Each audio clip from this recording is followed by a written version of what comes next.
Yo, yo, yo, what's up mga boss, mga bay? Here we go again. Kumusta? Sana all goods lang kayo dyan mga boss, mga bay. Unit for today, Kemco Denk R150. Sheesh! Actually mga boss, brand new nga pala yung unit natin for today, ano? Wala po siyang mga diferensya mga boss, kaya tinatanggal ko na po yung mga dapat natin tanggalin, ano? Tulad na lang po dito. Para maiba po natin ng tama, tulad na lang po sa tapaludo po. At sabay hugas na lang po at pagdidigray mga boss, mga bay, kasi po pag galing kasa maraming oil po. At shoutout nga pala ako sa Mrs. ni Bossing, yung owner na ginawa natin mga boss. So ito pala yung bago na Kemco mga boss, mga bay, ano? At sa 2024 po ata to. At hindi po siya matte mga boss. Isa po siyang glossy, ano? So mabilis lang po tong video natin mga boss, mga bay, kasi brand new naman po ito. At wala naman po siyang mga scratches na sobra mga boss, kasi po pag mga brand new mga boss, mga lights scratches lang po. So andito na po tayo sa detailing tip mga boss. Tatakpan na po natin yung mga trim para hindi po matamaan mga boss. Sa mga gustong kumuha ng spray maintenance mga boss, mga bay, available pa po ito. At PM po kayo sa page para sakaling gustong magpa-receive mga boss, mga bay. At isisingit ko po yung video na sinampol ko dito mga boss, mga bay. AC to use lang po mga boss, mga bay. At heto na po. At may nakasulat po dyan sa bottle mga boss, mga bay. Makikita nyo naman po yan.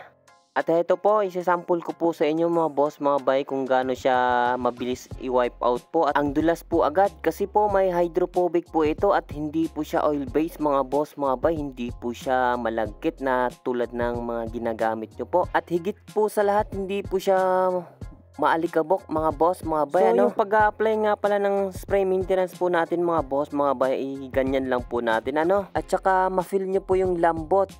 Napakadulas po. Ayan po, kita nyo naman po pag punas ko agad mga boss ay dulas na po agad. At parang ang lambot lang po tingnan ng kamay ko. So sa gustong kumuha po or order po, pin lang po kayo sa page mga boss, mga bay. Maraming salamat po. At balik na po tayo sa unit na ginagawa natin mga boss. At dito na mga boss, mga bay, nagpapolish na nga pala ako. At lahat po ng glossy mga boss ay ipapolish po natin. Sa mga hindi po nakakalam, yung mga trim po ay hindi po pwedeng i-buffing, ano? Kasi masisira po yung trim ninyo mga bossing. At heto na din yung tapalodo sa harap mga boss. At kasama po yung helmet ni bossing na brand new din mga boss, mga bay. At heto po yung package niya.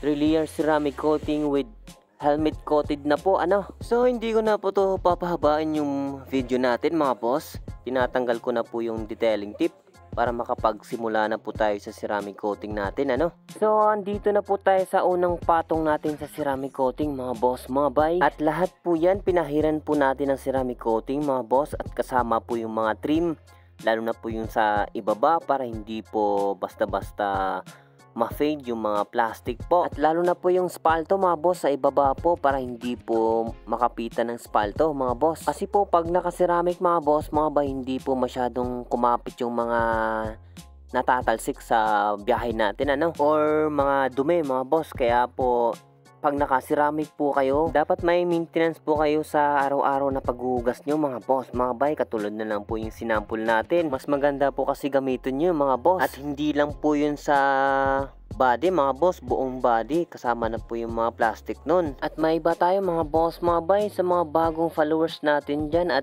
bagong subscriber natin, ano. May iba't ibang video po tayo sa YouTube channel natin mga boss, mga bay. Pwede po tayo mag-search doon. So itong unit na to mga boss, mga bay, siningit ko na nga po. Kasi po si boss owner naghahanap na po sa video ng Kemco niya mga boss. Actually po kasi mga boss, mga bay, may nauna po kasing unit na i-edit natin mga boss. Isiningit ko lang po itong unit ni bossing, ano. So hindi ko na po ito papatagalin mga boss, mga bay. Andito na po yung resulta mga boss. At sana more client pa rin tayo mga boss, mga bay, para may iba't ibang video tayong ina-upload, ano. At hanggang dito na lang po ako. Hanggang sa muli nating pagkikita mga boss, mga bay. Maraming salamat po. Paalam. Shee!